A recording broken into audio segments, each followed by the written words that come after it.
yung katabi namin bundok ng Banahaw. Yan guys.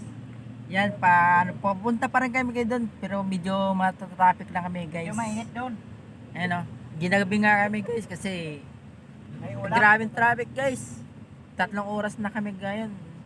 Paparating pa lang kayo guys Buntang Banahaw.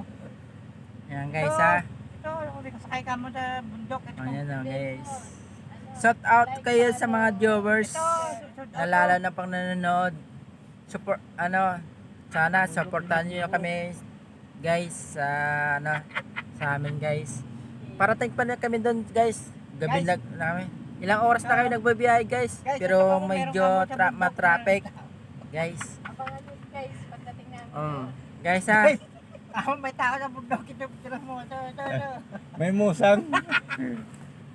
medyo magulo pero may tao na nagugulo sa amin dito. Yan guys. Yung baka guys. Yan Yan.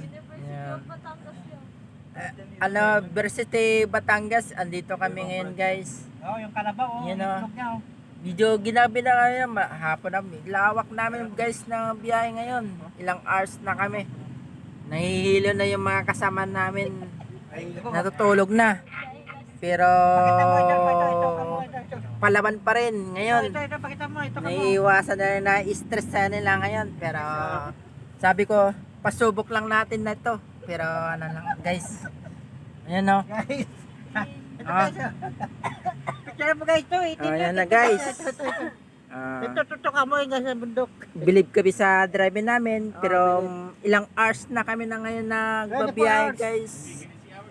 24 hours. Pero believe kami sa drive namin guys. Ito pa. Sabi, pagsubok lang yan. Oo. Pero makarating din tayo guys. Makaraos din.